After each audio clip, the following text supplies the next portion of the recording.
Okay, let's get started. For those of you that don't know me, my name is Dragana Popovic. I've been with our office for almost 7 years. I am happy to serve on the Agent Leadership Council and contribute to the office, and also teach these classes and help especially the new agents break in and get started and set you guys on the right path to be successful agents. I'm so happy to see as many of you this morning, and I encourage you to continue with the Ignite until the last class, and to also come back and do it like one more time again. You will likely second time around get different instructors for the same classes. And it's always very helpful and interesting to see how some of us, we're all, like producing agents and doing a lot of business, but depending on our personalities, also personalities of our clients and different situations that we encounter every day. Like with many things in life, different things that come up during our transactions and dealings with clients can be dealt with like in many different ways. So I think like it's great to always hear a couple of different perspectives on the same subject matter, and to find ways and methods that work best for you, for your personality, your style of working, and also the clients that you work with. Also, like I remember when I was just starting and feeling probably as overwhelmed as you are, because there's just so much to learn. And I just want to remind you that, like no matter how many years you're in the business and how many deals you've done, we all learn something every single day. There is just so much to learn and know, and use every opportunity to learn, and either in the form or like formal classes like this one, or be out there in the field and just absorb everything that you come across, because it will be helpful one way or another, and with different transactions as well. And I also want to remind you now that we are talking about this, just I always, especially the beginning agents, knowing how overwhelming everything is in the very beginning, and that you're probably, like handling another job as well at the same time. Please concentrate on just two things at this stage, like first year for sure: education and lead generation. So come to these classes, come to any classes that are offered in our office, and also use every opportunity to learn about the market. Go visit open houses, approach us, like working agents, to introduce yourself, to offer yourselves to host open houses, for example, or to like shadow us in the beginning, so that you can see how we do it, like, and how we set it all up, and absorb all of that, so that you can become a good and even better agent every day, and really be like the best possible advocate for your client when the time comes and opportunities come along, and you do have clients and you do have listings, so that at that time you will know what you're doing. You will know where to find answers to the other questions, like in resources, and you will like work also and establish relationships with, like more experienced agents, because they will be invaluable, like your mentor, and also other like agents as well, because, like we are here for you. We're here to support you. You're supposed to be doing lead generation. Never say no to any business. Take on any deal and assure them that you will have the support, and you will have the help from amazing top producing agents who will be overseeing every step of the way, like for you, making sure that everything is done in the way that will be most beneficial for them. So having said that, like today's class is concentrating on offers and presenting offers when you're representing a buyer, and also responding to an offer when you're representing a seller. Let's you already cover how you're supposed to be doing lead generation, like how you you're turning leads into actual clients, how you're working with the buyer clients, you setting them up for showing them the properties. And now the time has come. You've taken them, you've showed them properties, and they've come across something that they really like. So it's time to really put that first offer in. I wanted to check, before you continue, we continue, do you guys have access to zip forms?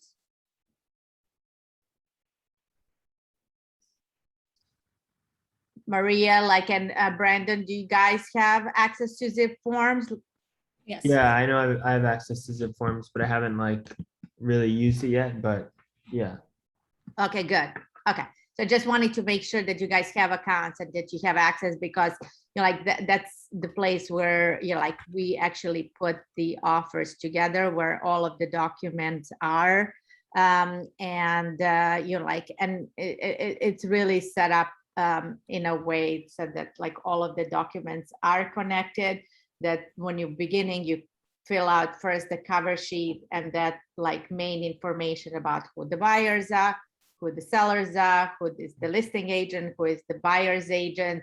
Information about the property is there on the cover letter, and then it's transferred to all of the documents that are part of that transaction. I don't know if you've heard in the meetings in the last month or so, but we're going to be getting a new version of the residential purchase agreement, which is the official name of the offer. So that's the main document, of the offer. Offer is essentially the agreement, the purchase agreement, which the buyer is putting together, stating all relevant information, what the property address is, what their names are, what the price they are offering for the property, and terms. And then once seller accepts, so the buyer, once they the offer is put together, all the price and terms are there, they also sign the offer, the buyer's agent signs the offer, it's submitted. And then once the seller accepts that offer and signs it, that offer is fully executed. And that is actually the contract that we go by. So it's a very, very important document. And you need to know this document inside and out, because you are supposed to discuss different parts of this offer with your clients during the process, and make sure that all the relevant fields are filled out, and you bring up the things to your clients ahead of time so that they have time to think about different scenarios, because I'm sure you've been around now for a little bit, and you've been hearing different things on the market, but we have been for many years now, for the last 5-6 years, at least, we've been in what's called a seller's market, which means that demand is much bigger than the supply. So when a listing is presented, if it's priced correctly, the likelihood of that getting into the escrow already within days is super, super high.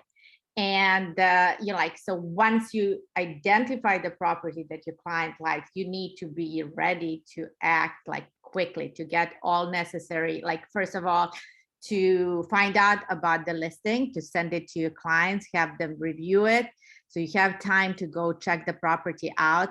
Most of the times, like these days, like properties are usually listed, typically listed on Wednesdays and Thursdays, and shown during the weekend, possibly on Friday and possibly on Monday morning, but most of the time offer deadlines are on Mondays.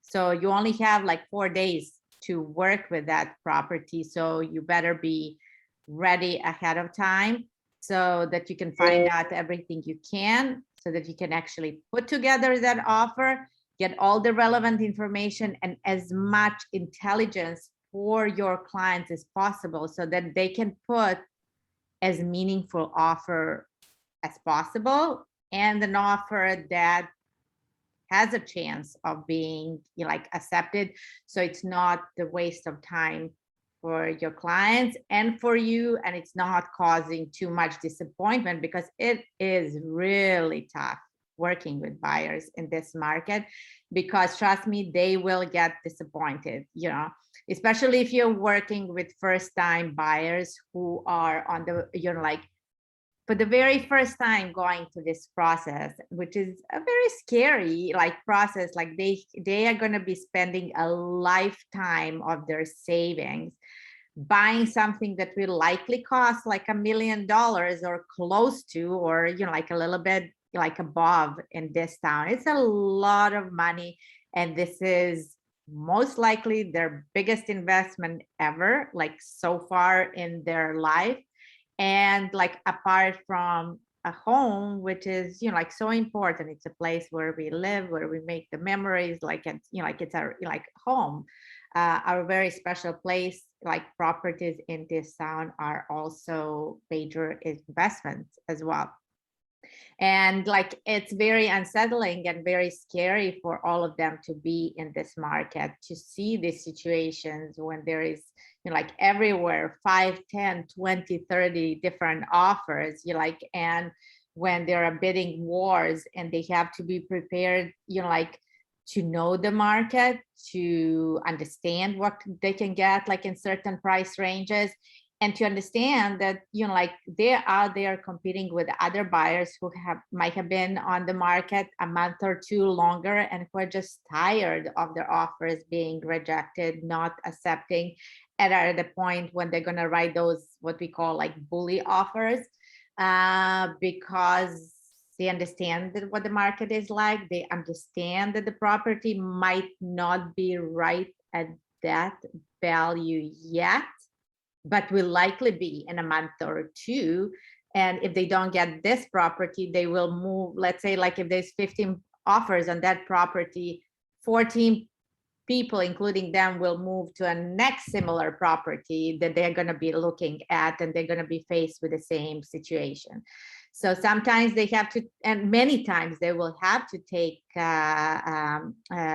these risks and understand, like, and that's why you are there, to teach them about the market, and to point out that you're like, we are lucky to be living and working in a market such as Los Angeles is. Yes, properties are expensive, but one thing that's for sure in LA market is that properties over time appreciate, and they appreciate a lot. They, you know, like typically like the real estate cycles typically last about 7 years, you know, like, so you usually have like the price is going up, and then usually on average every 7 years, like the market readjusts a little bit, you know, like, so it's normal. Like these things do happen, you know, like, and sometimes, you know, like, and especially if someone is buying like for only like a year or two, you don't know if you're going to be in one of those like adjustment periods when you're ready to sell. But assure your clients that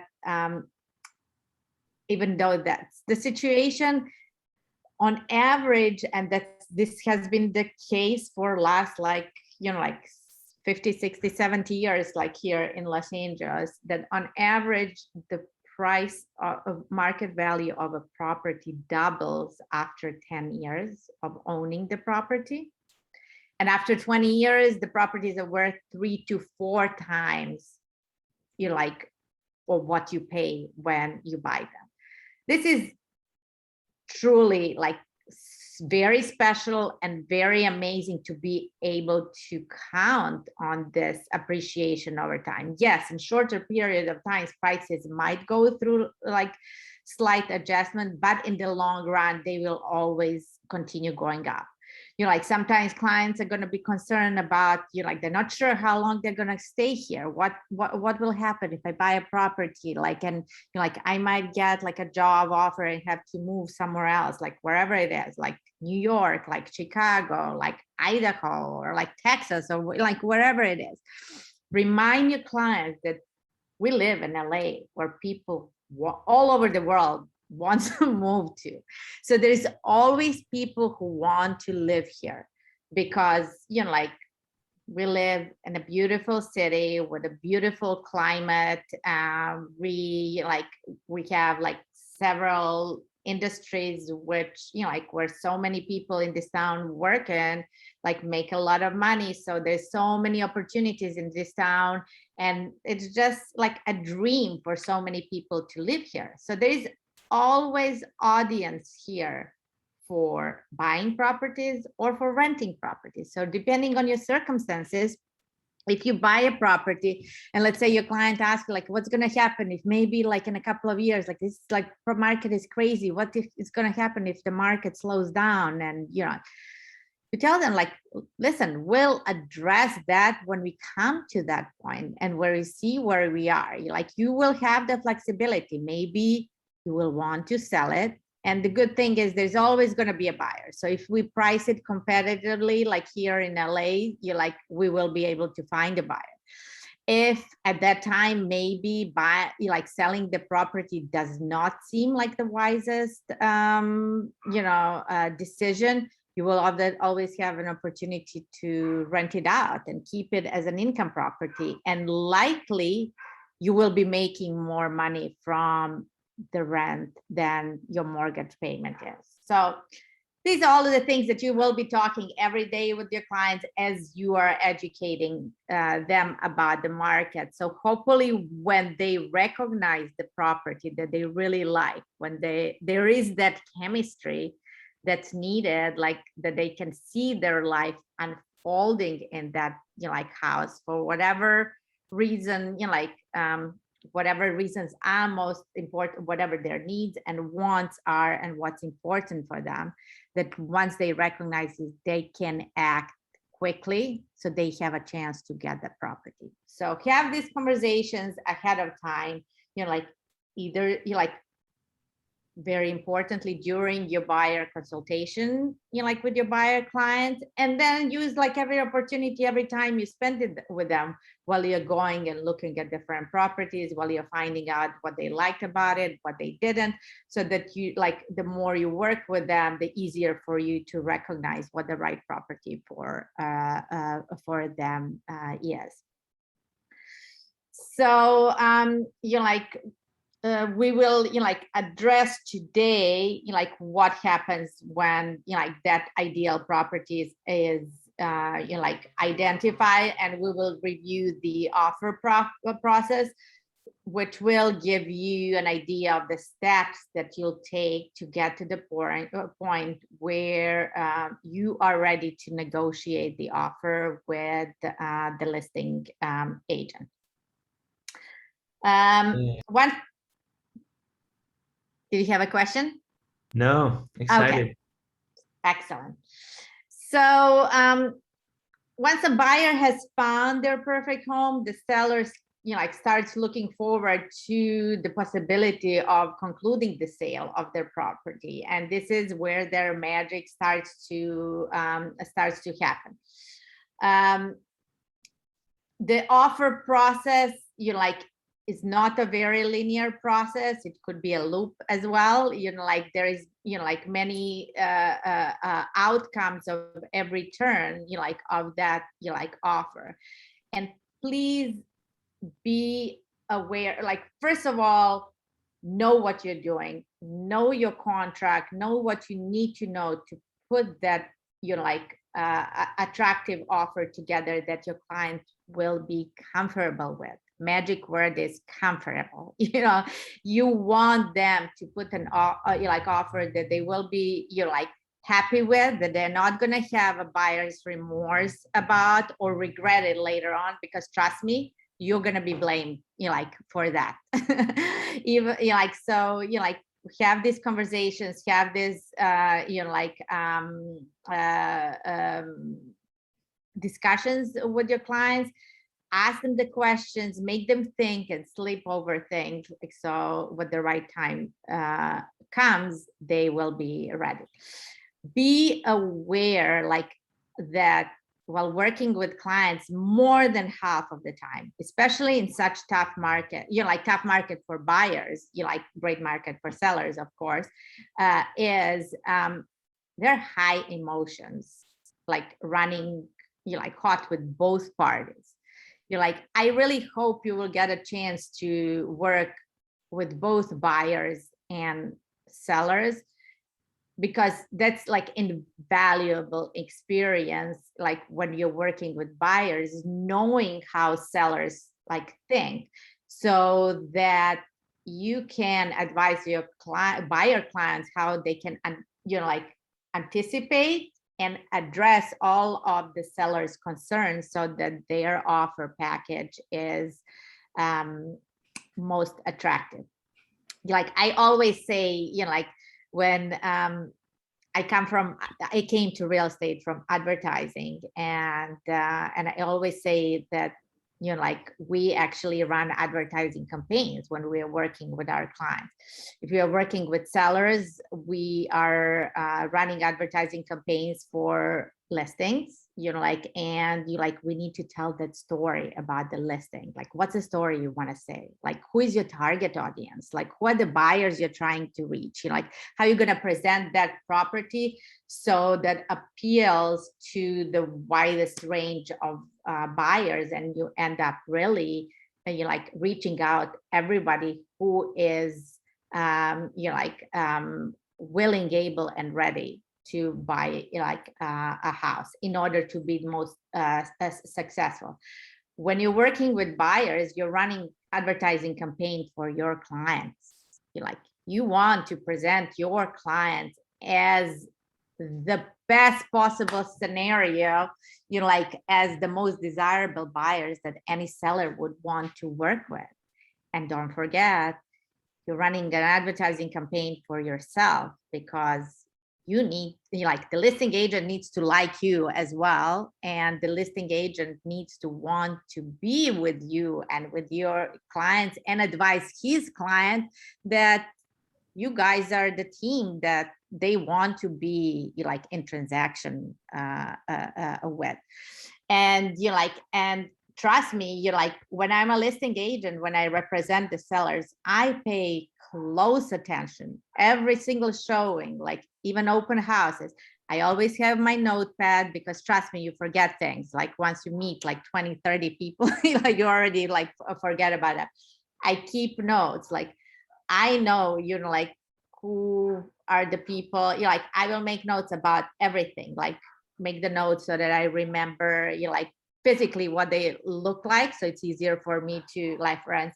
Like, if they're like asking like way too many questions, like if they fall in love, like, you want, like, when you're a seller, what you want is the buyer who is in love with your property, who is emotionally invested, and who is at the time willing, able, and ready. So has the means to complete the transaction, is as sure case that they can close as possible, and that they are in love with the property, and and that they will be the easiest people to work with.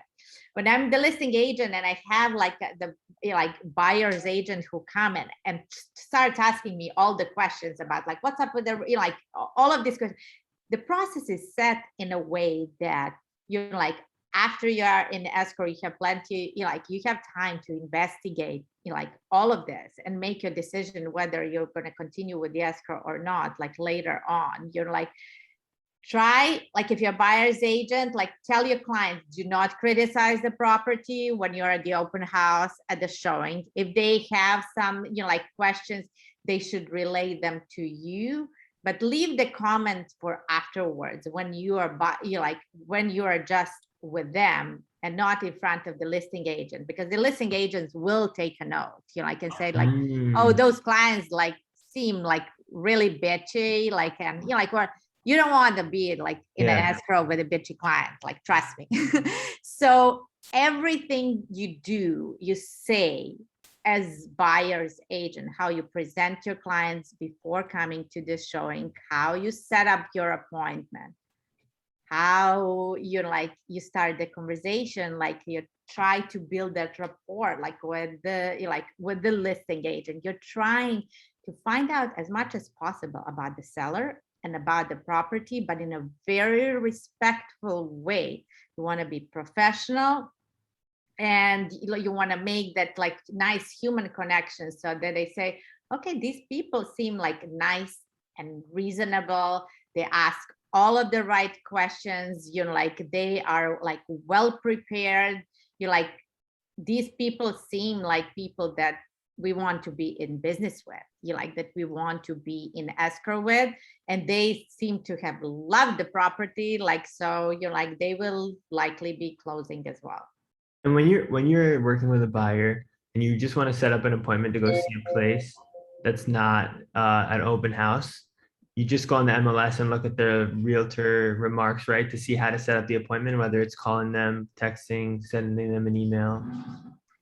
Always read private read the remarks, right. Be prepared for that conversation. Don't ask stupid questions. When I'm a listing agent, I get so annoyed when people are not prepared, like when people are not professionals, but they didn't do their homework.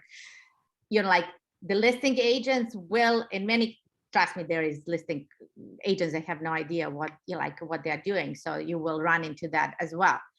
But a lot of information is supposed to be disclosed on the listing. So you will read the remarks, which are visible to everybody. You're going to read the private remarks, which are visible to agents only, and then look for the showing remarks, which are going to tell you exactly. Sometimes the listing agent requests you to call someone else from their office, like to set up the appointment, or they will let you know where the location of the lockbox is, and and whatnot. If always check on the MLS listing to see if there is uploaded documents for that listing, and review them before you go to the showing, because if there is something specific in those disclosed documents, you might want to pay attention to whatever is disclosed while you are at that showing. And then you can also ask the listing agent these questions, when you're first of all, that's your first point on contact with them, setting up the setting up the appointment. So you want to leave the good impression that you're a good and thorough agent.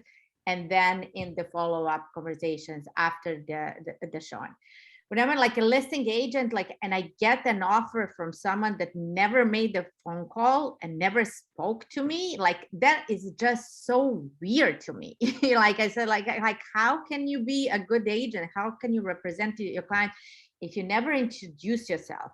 If you didn't call me to try to find out as much as you can about what I already have in hand, what my client is expecting, what are my clients preferred terms, and what not.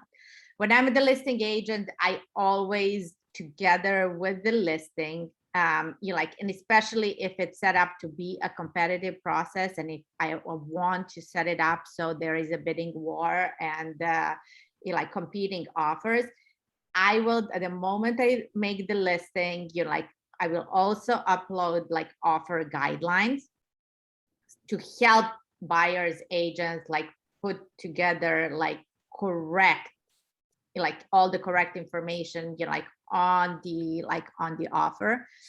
And like I will also try to disclose you like seller disclosures even before an offer is accepted.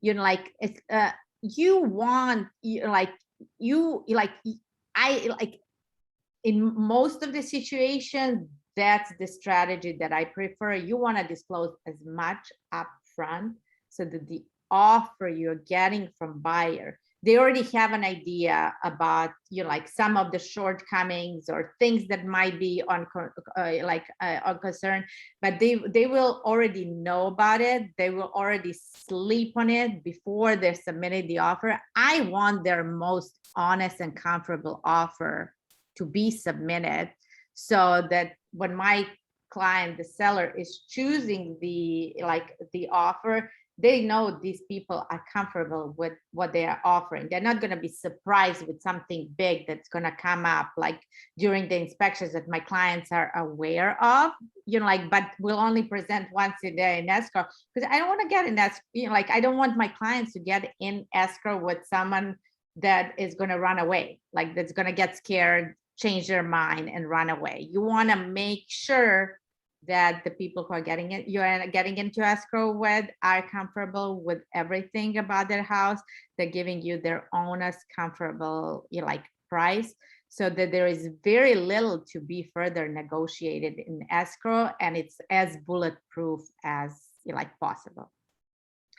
So please, while you're talking with the client, just you know, like understand you're like your buyers are excited they found the house that they like, they're like so happy, they're you're like, but they're anxious at the same time, they're impatient, like they want to know so much in many situations. Like hopefully we'll be able to provide them as much information about the whole offer process and everything else that's on the market, but sometimes you will not get anything from listing agent. I hate that situation, and I'm never like that when I'm the listing agent. I don't think I'm doing my clients a favor, and I don't think I'm doing the right thing for the market as you know, like as well.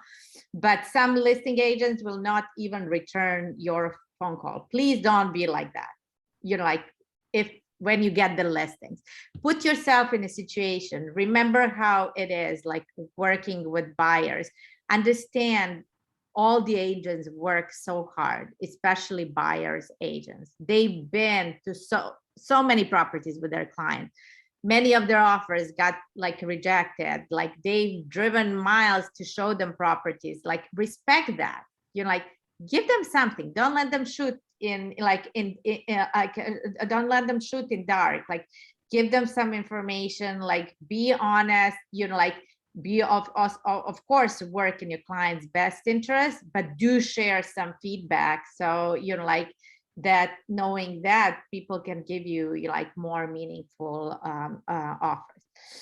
Remember that your buyer clients being as insecure, you know, like, and in such vulnerable position, they're going to be looking at you for guidance, and you're the professional. You're supposed to know and advise them, help them come to their own conclusions. You're not supposed to tell them what to do, but you're supposed to teach them about the process, let them find out as much as they want to know about the sellers and about the property, so they can come up with a decision what their offer will be like, and if they really want their property, what it's going to take for them to get their property, so you're not wasting anybody's time. Of course, with some clients, you'll have to go through a few rejections because just it's scary for them. Like it's hard to understand. They're afraid they're overpaying. They're making a huge financial commitment.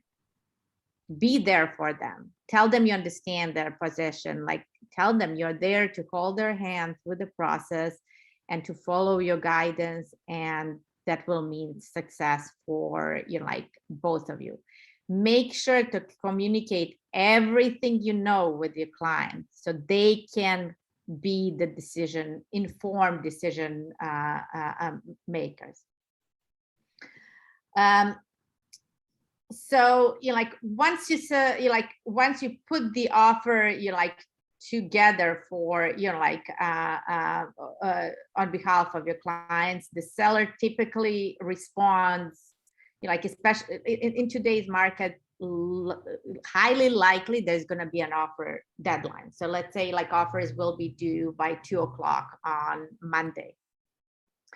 And just depending on what the response is, you should be expecting to hear back from the seller, like typically on Tuesday, sometimes on Wednesday. Let me tell you, like and it also depends like on the availability of the seller. Maybe they work and they can only like meet in the evening. They want to sleep on their decision.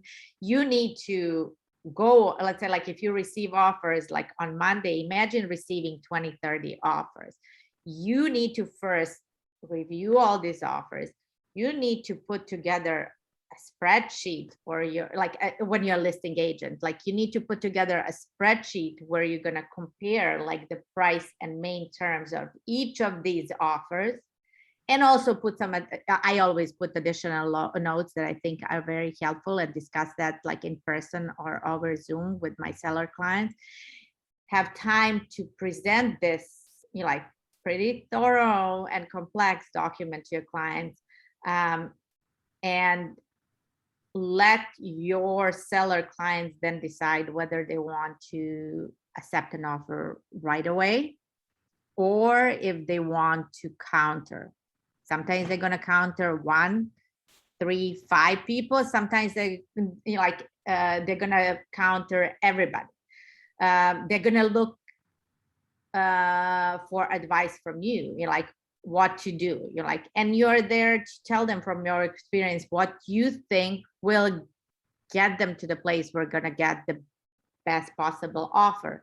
Again, the combination, sometimes it's not the highest price, it's the combination of the price and terms, and also who is behind this offer and how well qualified they are. So based on all of this, seller can either accept the offer, counter the offer, or reject the offer. Most common is definitely getting a counter offer from the seller. And in today's market, highly likely you will get, just based on other terms and where, just depending on where the all of the offers that came in, where they are. Let's say like you have many people who have waived appraisal contingency. Some people are like all cash offers. Some people waive like inspection contingency. You have to see the structure of all of these offers and see what a comfortable place is to suggest to your seller client what kind of counter offer to send back to like the buyers, and they will likely also ask them for best and final. And after that, you'll see, sometimes you're gonna say, and I really like to do it that way, both when I like with the sellers and like on the receiving end representing the buyers. It's nice to have some number to keep in mind. So let's say you listed, like last month I had a listing, it was listed for $839. All the comps were pointing that we could expect to end at like $870 and $880, like if everything works out correctly. We ended up with the accepted price at $915. The seller was like super excited, ecstatic, like over the moon, about that. But based on the received offers, realized that we had a couple of offers that were like right at or below 900. So they gave us a clue that we could set up the bar at 900 and ask the people to give the best and final offer above 900. And let's say you like to remove the appraisal contingency, because if you had 6, 7 offers with no appraisal contingency, that's very common, like to ask as one of the of the terms. So you have to be just very careful not to scare away too many people. You just never know, but as always is life, you and your clients mainly need to follow their gut feeling based on the information received on the offers and based on the feedback from you. So like if you like In that case, did they end up, did I'm they end sorry? up, did they end up choosing the highest offer, or the ones with the contingencies and the things they liked in In the, this particular case, yes, it coincidentally happened that it was the like the highest offer, and they even came up even more. And they gave up both loan and appraisal contingency. So they just had like inspection contingency. But sometimes it's not, like sometimes it could be like, and in this particular case it was a very tough decision, like from the seller between two final offers, one of which was a little bit like lower, but they had a stronger loan like and down payment scenario. They seem yeah. like a little bit like stronger people. Hmm. Our client, like the seller decided it was worth to the price difference, and like still felt good about that offer that was highest, even though the people did not have as much breathing room like in their bank account as the other people did. But he was the one that made the decision. We made him aware that he should definitely take that into consideration while making that decision, but he did. So you just want to make sure that your clients are comfortable with whatever they're choosing, and they feel that they made that decision, that you didn't talk them into something, because it should not be your decision. Hmm. You are there to advise your clients, not to make decisions on behalf of like your clients. And different clients have different comfort level, so make sure they are, whatever they decide, they're comfortable with it, and they will blame themselves, not you, for any turnout of events. So once the offer obviously is like accepted, whether it's the initial offer or the buyer counter, so you like once you send it to seller sends seller counter offer, then you respond on buyer counter offer. And sometimes one of the buyer counter offers number one gets accepted. Sometimes you go to like one or two more rounds, like just depends on on the situation. Sometimes clients will decide to accept the initial offer, and there is a place on the agreement that they can like sign, and that will be a fully executed agreement with which you can open the escrow that day or the following day. And like sometimes like maybe some buyer will submit a low ball offer that the seller will look at it and say like, this is offensive, I don't even want to work with these people, and just plain like reject that offer. But make sure it's your responsibility to present every single offer to your seller client.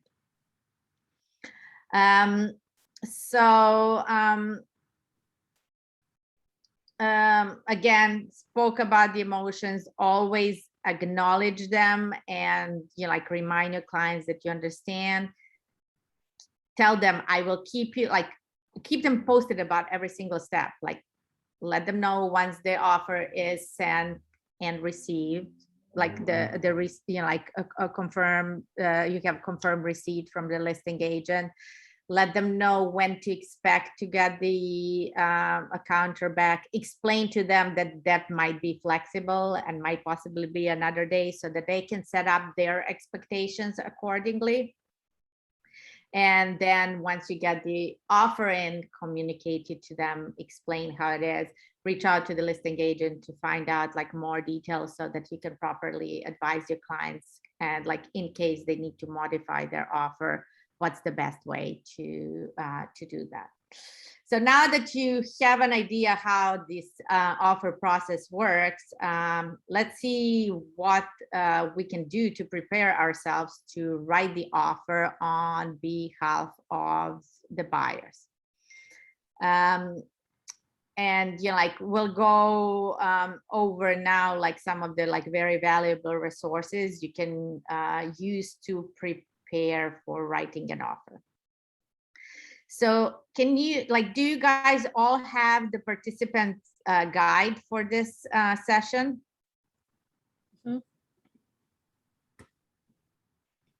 Yes, I think it's on. I don't have the guide for this one. You don't? Okay, let me see if I can put it like in chat, like participants guide. Okay, 1 second.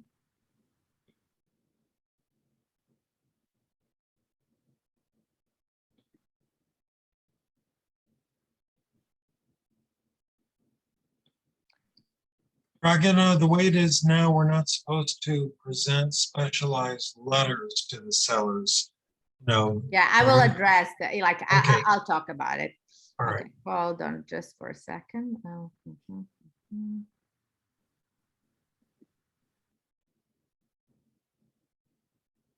Okay, so it's uploading right now, so you can open it like, and for, and please, it should be in the chat right now. Can you see it, Brendan? Yeah, it's coming. It's a PDF. It's called Ignite Elementals Make and Receive Got it. Offers Participant Guide. Open it and please go to page 4 in it. Great, it's just downloading. Thank you. So here is a great like checklist to prepare an offer. So before you write an offer, be sure to be fully prepared. So then, like once your clients are ready, you can work quickly and efficiently, and like, and be able to send it in a timely manner. First of all, like hopefully, if you're already working with the buyers and taking them out for appointments, you've already you like made sure that your client is pre-approved by a lender. And if they don't have their own lender, that you have connected them with the lender that you like to work with, and that you can put, like someone that you know is professional, responsive, reliable, will close on time. This is, I can't even stress how important it is to have a great lender on your team. I've been in situations when a clients like brought their like lenders, typically their banks where they work with, and you like who promised them this like amazing interest rates, and in the end don't quite end being where they initially tell them that it will be.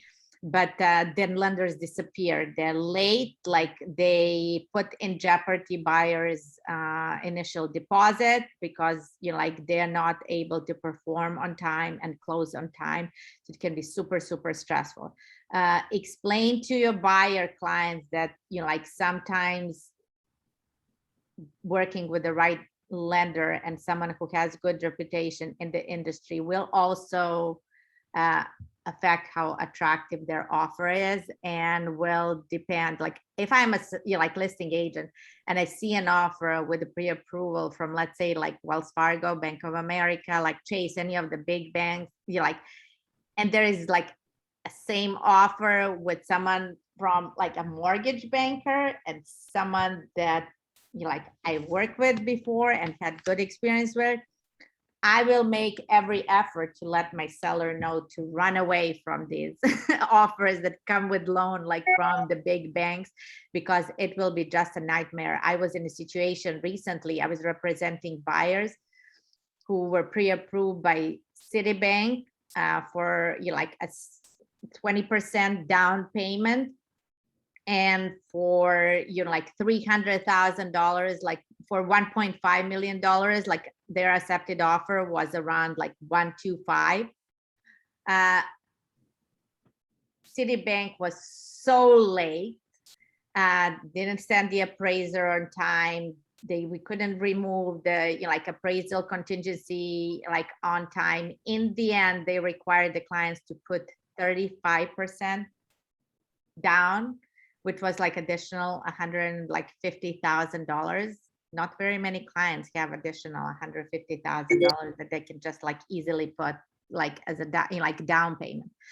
So make sure if your clients insist on bringing their own lender and wanting to go with their bank, try to get them to cross qualify with a mortgage broker and with someone that you trust and you know will deliver and could jump in the middle of the transaction and save your escrow, because that might as well be happening.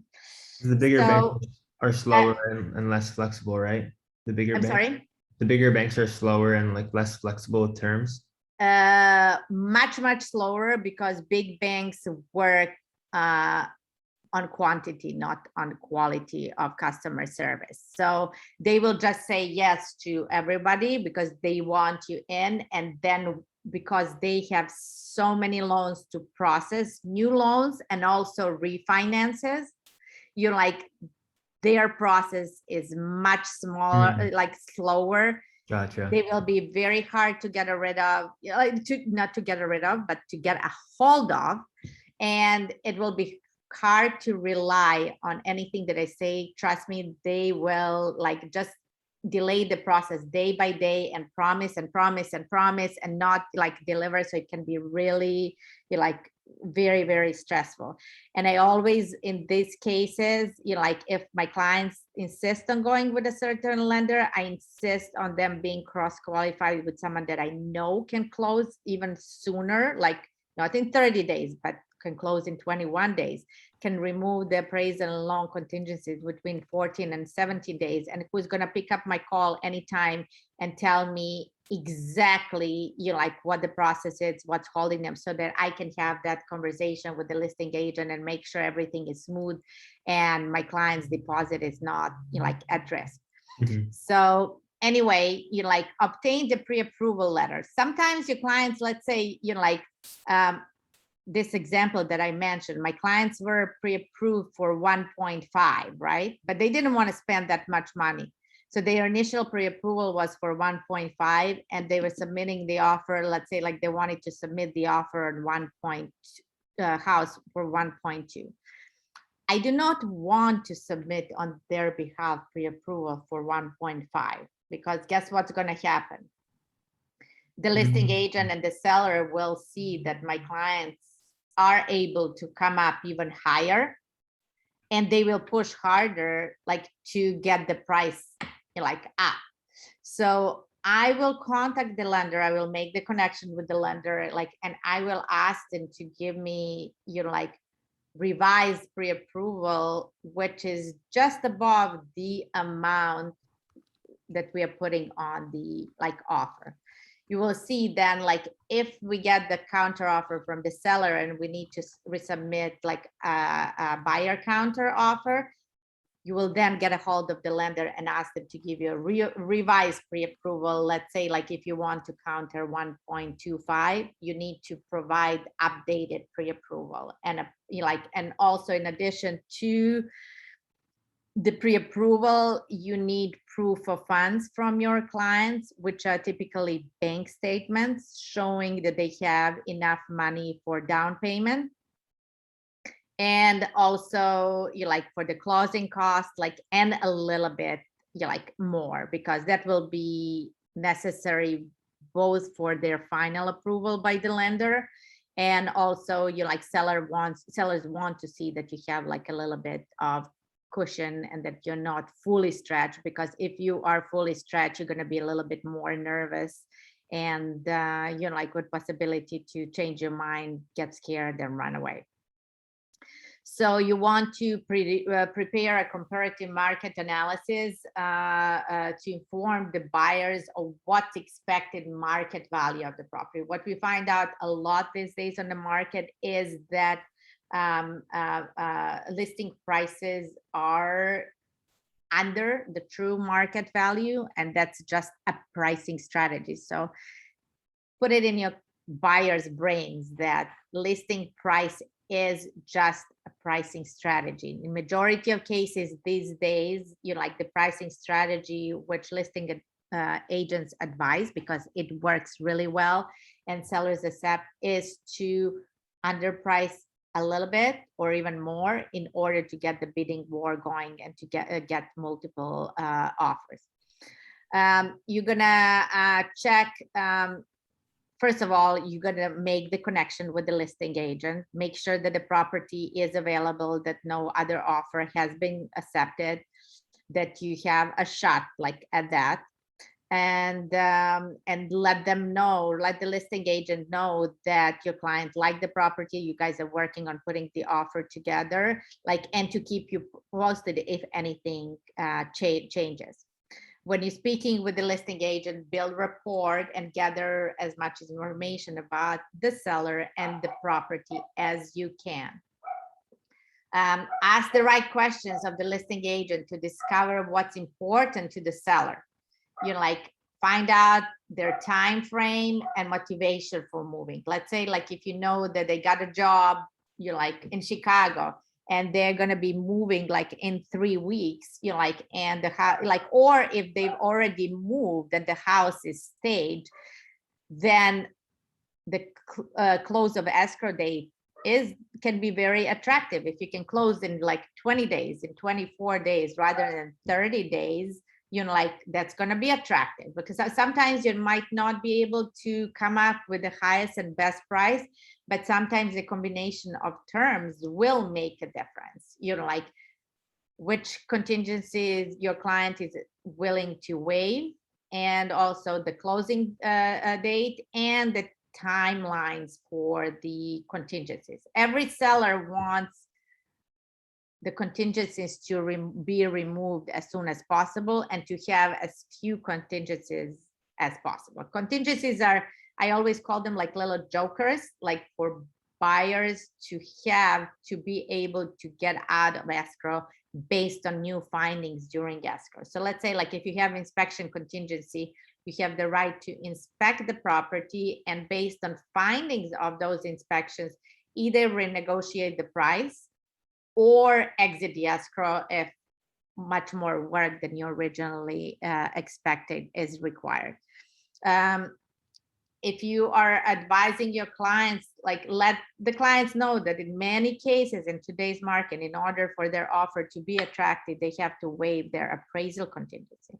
But make sure they're comfortable with that and they understand what it means. Does anybody know what it means, like, to waive the appraisal contingency?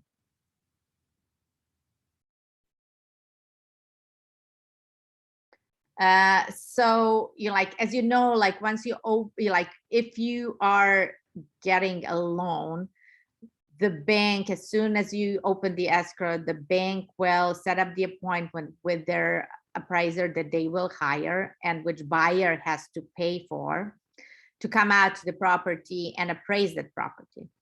So let's say, you know, like, you listed the property, I'll just use the same example which I had like last month. The property is listed for $839. The comps were pointing on market value of about, you know, like 870, 880, but in this crazy market, it can go like up to like 900. So it also, you know, like, depends on the listing and buyer's agents, whether they are able to make their case for the comps, like with the appraiser, and also depends on the appraiser. Like, if you bring 3 appraisers to the property, like, they will likely get you at least like slightly different market value, like for like appraisal for that particular property. So let's say, like, the accepted offer was $915, but the appraiser appraised the property for $900. So what's going to happen is the bank will only lend to you up to $900.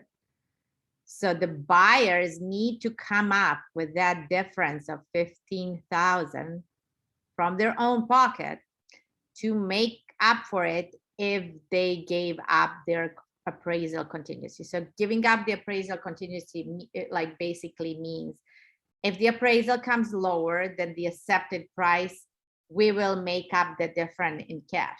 So your client buyer needs to be willing to do that and understand the value of that. And there is a lot of value, because if that property doesn't appraise like fully and there's like 10,000 difference, the chances are like they're going to be on the market for another month or two, and in a month or two the market will get to that amount. So the chances are, and that particular property will become a new comp in the area, so that every future property they're going to be looking at, the market of those properties will be calculated based on this comp as well. So the clients need to understand what it means, and they also need to have that money in their bank account and be able to make up that difference. You also will be talking to the listing agent. You want to find out, do they have other offers? If they don't have any offers in market like this today, it pretty much means that they are priced above the market value. So then you're really going to think you're going to be advising your clients very differently on how to put the offer in case there's no other offers, or if there's already 10 offers on the on the table. Ask the listing agent if the sellers have filled out any of the disclosures, seller disclosures. And you'll see as part of seller disclosures, the two main ones are transfer disclosure statements and seller's property questionnaire, in which sellers are supposed to truthfully tell buyers everything they've known and they've experienced in their house, what work they've done on the house, which issues they've had, if they had a leak, if they had a issue with plumbing, with sewer, whatever it is, they are supposed to disclose all of this honestly. Sometimes even the most honest sellers, especially if they've been in the house for 20, 30 years, will sometimes forget about some stuff that has happened before, or might not even be aware of something that's an issue behind walls, that they just have no idea. And that's why there are inspections as part of the escrow. And keep in mind that even if your client waive the inspection contingency, meaning that they still have the right to inspect that property, but they don't have the right to use that as their joker card to get out of the escrow, and they're not able to ask for further discount. Sometimes that's going to make sense to your buyers, and they're going to say listen, we've been rejected so many times. You can, every client should know that any house that's not a brand new construction likely has $20,000, $10,000 to $30,000 work that will come up during inspections that should be addressed either now or in next 5 years. So just set up their expectations. And sometimes the buyers are going to say, you know what, I know for sure I have to put in 10,000 in this house, but if that's going to make the difference between my offer being accepting or not, I'm willing to waive it, because I just know that's what I'm going in for, that's what's going to happen. And by whatever I will be doing on this property, the value of my property will also increase, so it will only make sense as well. What? You also, so this is, so you want to get this disclosure statement just to get an idea if there are any current issues known about the house, so that your clients can be also aware and they can put the comfortable offer knowing that. But keep in mind that many times these disclosures are not going to be available until they open the escrow, and they are within that inspection period. So during the inspection contingency period, they will get to look at all of the paperwork in regards to the house and also physically inspect the house. So once you have all of this,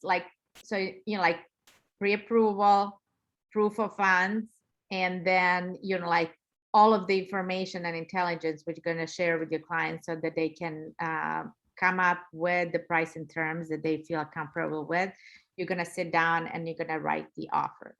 So you will be, if you go to the next page, which is checklist to write an offer, again, these offers are the purchase agreement, which you can find in the car forms.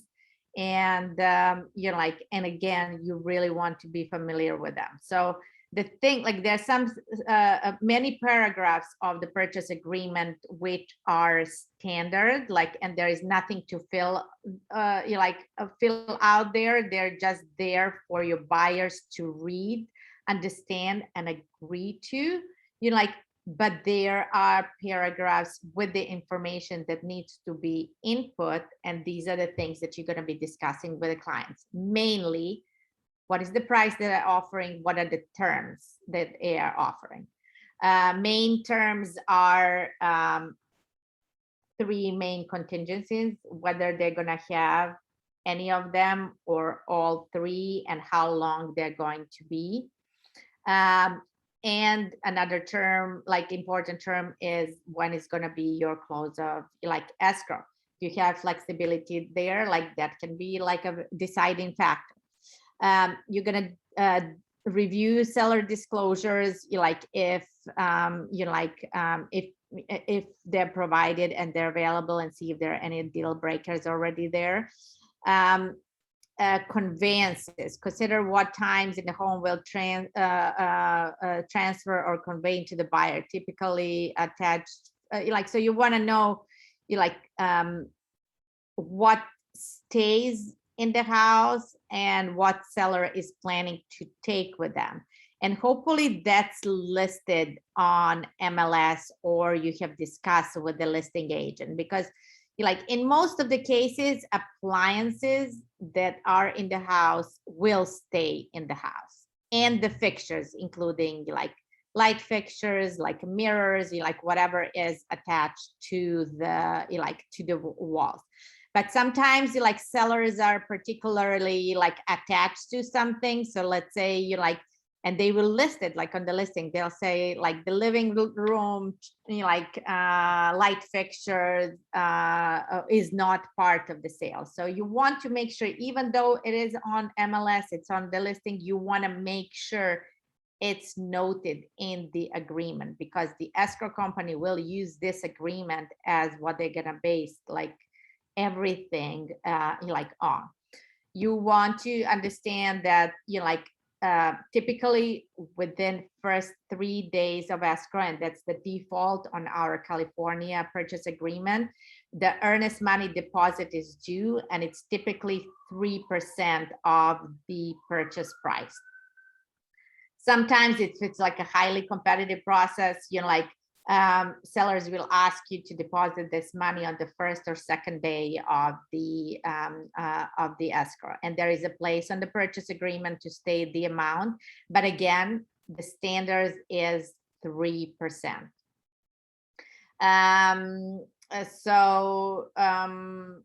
You also, when putting an offer, just depending how aggressive your offer is, by default, your offer lasts 3 days. So if you don't check anything specific, the acceptance time is 3 days. Let's say you're putting in a very aggressive offer, and you don't want your client to have much time to shop your offer around and try to get a higher one from somebody else. You might give them a very tight deadline. Let's say you submit the offer tonight, and you're gonna say the time of a seller acceptance is to take it or leave it tomorrow by noon. And this will sometimes make some sellers nervous and want to accept it right away, because they think you're gonna go away. Some sellers will not care. They're gonna say, if you are truly interested, you're gonna stick around. So it all depends, but you have that option. So if you I will always advise it to my buyers, if we're giving a very aggressive offer and we don't want it being shopped around, let's give them a short deadline to respond. You're gonna mark the financing terms, is your offer all cash? Does your client have a proof of funds for all cash, or is your client offer a loan offer Will it have appraisal and loan contingency? And when will you be able to remove them? You will also mark there if on the offer, there's going to be a place to mark if the proof of funds and pre-approval are attached to the offer. You're going to mark the closing day, which could be like a calendar day, or you can just say most likely if you have a loan, it's going to be a 30-day offer. It is typical and in seller's best interest to pay home warranty for 1 year after closing of the escrow, so that if something happens to the house, let's see, like a month after you close the escrow, there is a big rain and the roof starts leaking, if you bought the home warranty for the new buyer, they're going to go to the warranty company and have it fixed. They're not going to be running after you and threatening you with the lawsuit and saying, oh, whatever, we didn't know there is a leak, or you you sold us a house that's faulty, even though they had the chance to inspect it and so forth. If there is any special clauses or contingencies, you want to review them, and you want to mark that on the offer. And now what Clint brought up is a decision whether to include the cover letter when you submit the offer or not. And different people have different opinion about this. I personally like cover letters because then it's not just a business transaction, and likely sellers never had the option to meet your clients, so they don't know anything about them, and sometimes if you have a nice story to say about your clients, it's gonna make them more attractive than some other buyers, especially if you did your due diligence and you found out, let's say I don't know, they work in a certain field, the seller is huge in some in some cause, or what their occupation is, what their hobbies are. If there is something specific about the house that they did that your clients like, I personally think that the cover letters can only be helpful, and they work only in cases when the houses are sold by the owners who have lived in the property. If you're dealing with flippers, they are investors who are in this just to make the money, and they will likely go with the highest offer. But if you're dealing with homeowners who put their blood, sweat, and tears in their house, they have so many memories of their family in their house, they care so much about it, or they might have inherited it from their parents, whatever it is, they will always want to see somebody nice take over their house and hopefully take care of the house and not destroy it. It will, let's say, if you're competing against some developers, which is planning to bring a bulldozer there or completely change the house, which they care so much about, guess who they're going to go with? Even if your offer is a little bit less. So I advise my clients always to put together cover letters. I have compiled a collection of cover letters that cover different scenarios, sometimes when I'm coming from a single person, or they're coming from a family, or whatever it is, that I share with my buyer clients so that they can see what it could or should sound like, to give them ideas. Some, some of them are good writers and they will be able to write something great. Some of them have no idea, So I think it's always important in your cover letter to introduce yourself and find everything and anything you can to compliment about that house and how they're taking care of their house, and promise them that you will do you will take care of it as well. I think it can only be super helpful. Then that's that, in terms of writing the offer. and that's, you know, like that guide is on page 5 of your participant guide, and please go over it when you have, you know, like more time, so that, you know, like many of these things you already like have prepared and ready to know to go, because most of them, you know, like you can have ahead of time, and then you can act quickly when the right time comes. I also, you know, like to present the offer in a, you know, like, so your first point of contact is between you as a representative of the buyer and the listing agent. So you want to address the listing agent. You want to present your case so that you are an agent that they will want to be in transaction with. So I try to do everything I can to make it as easy as possible for the listing agent. So I will send an intro email, and will summarize my offer. I will like clearly, like, first of all, I'll give like a brief description of my clients, and promise them that we are like, you know, like professional, thorough, and easy to work with. And I'll give them bullet points of the main points of the offer. So when the listing agent gets it, he knows it all like at the first glance, and don't have to spend the time looking through the offer, looking for all of these like different details. I will then attach. So once you put the offer, like, and you send it through DocuSign, like through clients to sign the offer package, you're going to have the PDF of it. I will make one main PDF, which consists, I open up with the cover letter from the clients. That's the first thing that the seller is going to see. Then follow up with the, you know, like with the offer, and then attach to it the proof of funds and the pre-approval, so that everything is in a logical order and that like PDF. So again, I'm writing the cover letter for the listing agent in the body of the email, and then I'm attaching as one PDF. Don't attach like 6, 7 different PDFs, everything separately. Figure out there is like free websites out there that like where you can merge your PDFs and put them in one PDF document.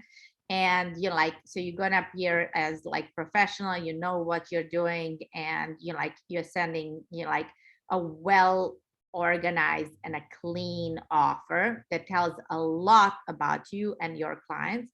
And you've also put every possible offer to humanize that offer, to let them know who you are and who your clients are, and how, you know, like you are addressing seller needs, and how you would be like the most ideal people to, you know, like to be in that escrow process with. So you know, like be also, you know, like ready and prepared, knowing the market, doing that comparative market and like analysis, and having the honest conversation with your client that sometimes like, you know, like, yes, they can use that comparative market analysis to base in their mind like what they're going to offer for that property. But let's say like if you have all the comps and they're coming to 880, and you made the rapport with the listing agent and they told them, like you found out from them that they already have like offers that are close to 900,000, then that like, you know, like comparative market analysis does not mean that much. Like it's a good information for your client, so you know what, you know, like where the market is, you know, like right there. But the additional information that you got for them, where the offers are right now, like that's the most relevant information they need to know in order for them to make a meaningful offer. So it's not just like a piece of paper and you both wasted a couple of hours if it doesn't have any chance of getting accepted. Also, like in the very beginning, you will likely come across the buyers who will want to write like lowball offers. Make sure that they understand like how sellers and listing agents view lowball offers, like when they get them in a seller market as it is right now. basically means, like, you are an unreasonable person. You have no idea like what the market is, and you have very unrealistic expectations. Who wants to deal with people like that? Some sellers will likely be offended by low ball offers, and they will plainly just reject to deal with you further, or even give you the opportunity to give them counter offer. So do your homework, let the buyers know, like what the market is like, give them the statistics and, like, and the numbers that they can base it on, and present something that makes sense. And then always ask in that email that you're sending to the listing agent to please confirm to you that they have indeed received the offer, and make sure to let them know your clients love the property, to please keep you posted if there's any, like, to keep the conversation going and open, so that you are giving the chance, like, especially if they're not planning to counter, or if they're not planning to counter offer everybody. An important tip for lowballing, like, many times, like, let's say, like, if a seller receives 20 offers, like, they will only pick like the top 10, like, to respond to. So if you're way below, you won't be even considered for, like, the like counter offer. So in market also like this, when you know it's like a multiple offer situation, the best advice I can give to my client is to put their best foot forward from the very beginning. Like, if they want to leave some room to come up during counters, that's great, but they should be aware of the risk that they might not even be allowed in the counter process. So they can make that decision whether they want to go like super strong from the beginning, or leave a little bit of space to come up during the counter process. If, let's say, you found out they're going to be countering everybody, or that's what your gut feeling is telling you. And then, like, follow up with that listing agent, like, see when you should be expecting to get the counter back, what the seller is considering, what they've received. So maybe there is an opportunity to better that offer. Like, if you find out that your offer is like very, like, much below where everybody else is. Another thing, like, I've covered a lot of this like parallel, but when you're on the listing side, and you're receiving the offers, like, your role as a listing agent is to fully understand every single offer. Who is it coming from? Like, how long these buyers have been on market and looking. Make sure they've been pre-approved, and their offer is accompanied by like a pre-approval. Ask and find out, like, do they have a home to sell at the same time? Are they already living in the area? Have they already submitted other offers? Do they have offers currently submitted for any other properties? Ask the agents how long they work with them. Find out if they didn't send you the cover letter, like, find out, like, what is it, like, why they selected that particular property, what's important for them, like, what's their motivation. You want to know as much as possible about the buyers and about buyer's agent in order to present these offers to your client, the seller, so that the seller can make the most informed and intelligent decision about who they want to be in escrow with. So when you are the listing agent, you definitely want to keep the client posted. Like, as soon as the first offer comes in, call them. That's what they're looking for. They can't wait to hear it. People want their property because they're feeling nervous about it. Even though, they've done everything that they could, they're always thinking like, will somebody give their offer? So they want to know when the offers come in. You want to know, inform them about, quick details like price and the closing date. And if you know, and you have many offers promised, let them know, and let them know also that, you're gonna be giving them bits and pieces, but at the end of it, like, after the deadline, you're gonna put for them a nicely organized spreadsheet where it's gonna be easy for them to follow and compare the offers. You will also give them the feedback. You will you like take them through the whole, you like document, and always keep that tone of that conversation as positive as possible, you know, Ryan, like. could I ask a question? Mhm. So if you're the listing agent, and then you have a couple offers, even some that are maybe over the asking, and then there's a buyer and a buyer's agent that are set up a time to see and are also interested. Would you already kind of, when in the conversation, kind of tell them that we have offers that are over asking, or would you just rather them submit their offer even if it's under and then do a counter? Or are you trying to already tell them that, hey, we do already have offers on it, you can still submit an offer, or are you just letting them submit whatever they want?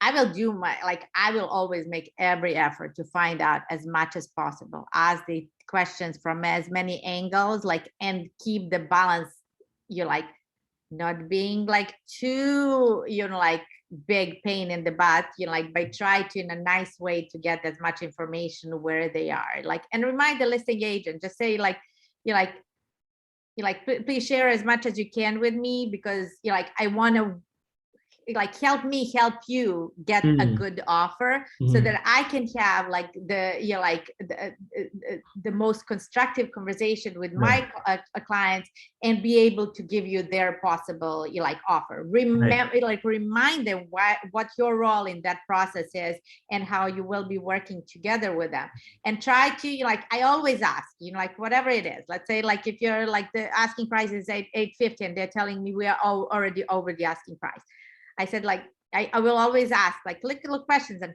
try to come from several different angles. I say like, are you like, I close to like 900? Like, and they say like, oh, I can't really tell you that. Like, are you over 870? Like, try, you like, if you ask, but sometimes they're just gonna be, they're just gonna like won't say anything. So you also, you know, like, then you can work only with what you have, you know, like, and then give them, and then follow up and see. But educate your buyers so they can make the, you know, like, most attractive offer, and the offer that's going to make most sense, so they're not wasting their time, they're not getting emotionally involved, like, and disappointed, because you also don't want to work with buyers that don't have expectations like set up correctly, that will easily get like disappointed, and might like a month later just say, you know what, like, this market is not for us, like, we're going to take a break, you know, like, and then go and then like do the open house on their own like a month later and go with another agent, you know. So it's all a balancing act, and it all depends on your personality, it depends on your buyers, and but always try to be honest, acknowledge their feelings, acknowledge that they like, you know, it's very stressful for them, but you just want them to be like as successful as possible. And you know, like, everything, remind them that you're just doing it keeping their best interest in mind. Got it. Thanks. Okay, so that's it. And I see like it's already 1 o'clock and we're like a few minutes, you know, like after like 12:45. So I don't want to keep you, you know, like here much longer, as I know you have other stuff going on. But how does all of this sound? Do you guys have any questions, concerns? Let me know. Does it make sense? Yeah, no, that was really helpful. Thank you. Sounds good. And again, don't forget to lead generate today, get those clients, and reach out to us, reach out to your mentor, reach out to us like the other agents. I'm gonna put in my contact info in the chat. If you guys have any questions, please feel free to reach out.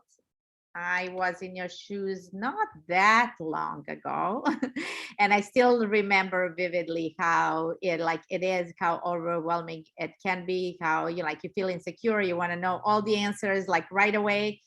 Trust me, everything can wait. Just make sure you're always honest with your clients, and if you don't know the answer, just tell them, let me find out, and I'll get back to you. I want to give you the best possible answer and solution to whatever it is. Reach out, and we want to see you guys, like closing deals. That's what you're here from, to learn and to make sure that like you have like turn leads into clients and then get offers, like accepted, get into escrow, close that escrow, because not every escrow is closed either. And then get your commission check, because that's, it comes after a lot of blood, sweat, and tears and hard work, and like a lot of investment from your side. So you want to make sure to get there, because this can be a very, very rewarding career, but you just have to be consistent and do your lead generation, learn, and be the most honest and best advocate like for your clients. And you can only be that if you're well prepared and you know what you're doing. And like I always feel we have a lot of responsibility, because we're helping our clients with some of their biggest investment in their like life, and we're helping them, like sell or buy $1 million, $2 million. It's a lot of money, and we need to know what we are doing so that our clients can be successful, because happy and successful clients will bring you many other referrals and many other clients. And that's the best way to set up your business in the right way. Have a great afternoon, and welcome to the office. Thank you all for coming so much. And I look forward to hearing from you and hopefully meeting you in person soon. Thank you. Thanks Thank so